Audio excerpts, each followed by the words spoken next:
Hello guys, இந்த வீடியோவை கொஞ்சம் கவனமாக ஸ்கிப் பண்ணாமல் கடைசி வரைக்கும் பாருங்கள். ஹிந்தி மாலும் होने वाला हिंदी में समझाना தமிழ் தெரிஞ்சவங்க அழகாக படித்து தெரிஞ்சுக்குங்க. சமூக அக்கறை இருந்துச்சுன்னா கண்டிப்பாக இந்த வீடியோவை ஸ்கிப் பண்ணாமல் கடைசி வரைக்கும் பாருங்கள். உங்கள் ஆதரவை மேலும் மேலும் எதிர்பார்க்குறேன். ஓகே, பாய். प्रेसिडेंट हूं। मुल्क की आजादी के 72 साल में इस देश में जानवरों की गिनती हुई, कुत्तों की गिनती हुई, हिजड़ों की गिनती हुई, मगर जो हम लोग हैं 52% ओबीसी के लोग, हमारी गिनती नहीं हुई। ओबीसी के लोगों को ब्राह्मण हमेशा इस काम पे लगाता है कि इनको मुसलमानों से लड़ाई करने के काम पर लगाते रहो। जब ये मुसलमानों से लड़ाई करने के काम पर लगे रहेंगे तो ये अपने हक अधिकार की आवाज बुलंद नहीं करेंगे, और जब ये अपने हक अधिकार की आवाज बुलंद नहीं करेंगे तो इनके हक अधिकार पर ब्राह्मण कब्जा कर करके रखेगा। आजादी के 72 साल में हमारी गिनती हिंदू के नाम पर करते रहे और हमारे सारे हक अधिकार पर ब्राह्मणों ने कब्जा कर लिया। 1992 में जब मंडल कमीशन का मामला खड़ा हुआ था, ओबीसी के लोग अपने हक अधिकार की लड़ाई लड़ रहे थे, तो ब्राह्मणों ने बाबरी मस्जिद का मामला खड़ा कर दिया, राम जन्मभूमि का मामला खड़ा कर दिया, और ओबीसी के लोगों को बाबरी मस्जिद के मामले में आगे कर दिया, राम जन्मभूमि के मामले में आगे कर दिया। बाबरी मस्जिद गिरा दी गई। और जो ओबीसी की नौकरियां थी, जो 12 करोड़ नौकरियां ओबीसी को मिलने वाली थी, वो ओबीसी को नहीं मिली, उस पर ब्राह्मणों का आज भी कब्जा है। और मुसलमानों की मस्जिद चली गई, मतलब हमारी नौकरियां चली गई, आपकी मस्जिद चली गई, और रिजल्ट आया ब्राह्मणों के फेवर में, मंदिर बन गया।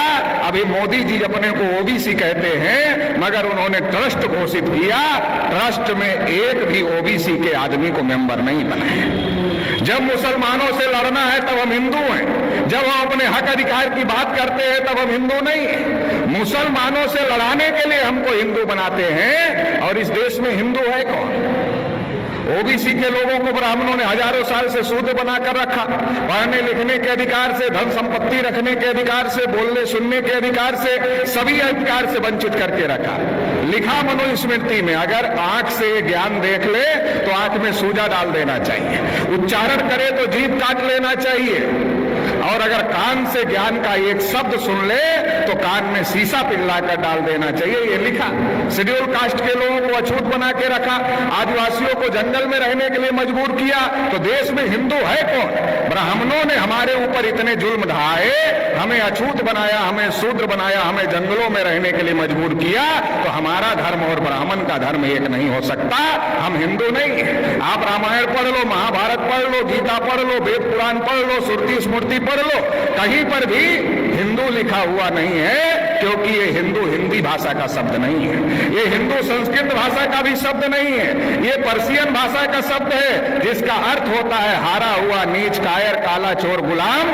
आज भी ब्राह्मण हमको गुलाम कहते हैं, हम गुलाम बनने के लिए तैयार नहीं हैं, और हम हिंदू नहीं हैं, तो फिर हम क्या हैं? हम इस देश के मूल निवासी हैं, और मूल निवासी कौन है? इस देश के शासक हैं, इस देश के राजा हैं। सम्राट अशोक का नाम आपने सुना होगा, अफगानिस्तान तक, रसिया के बॉर्डर तक सम्राट अशोक का राज था। हम लोग उस वंश के लोग हैं। इस बात को हम लोगों को समझने की जरूरत है। भारत के मुसलमान कोई अरब ईरान से आए हुए लोग नहीं हैं, हमारे डीएनए के भाई हैं, हमारे खून के भाई हैं। जब ब्राह्मणों ने हमारे बुजुर्गों पर जुल्म किया तो हमारे बुजुर्गों ने इंसाफ के मजहब को पसंद किया और इस्लाम को स्वीकार किया। भारत में जो मुसलमान हैं हमारे डीएनए और खून के भाई हैं, इस बात को ब्राह्मण जानता है। इसलिए दंगे में हम मरे या दंगे में आप मरे, ब्राह्मण की सेहत पर कोई फर्क नहीं पड़ता है। हमारे और आपके बीच में ब्राह्मण आ गया है, उसको बीच से हटाना होगा, भाई को भाई से गले लगना होगा। ब्राह्मणों ने हजारों साल से हमको मजलूम बना के रखा, 72 साल में मुसलमानों को मजलूम बना दिया है।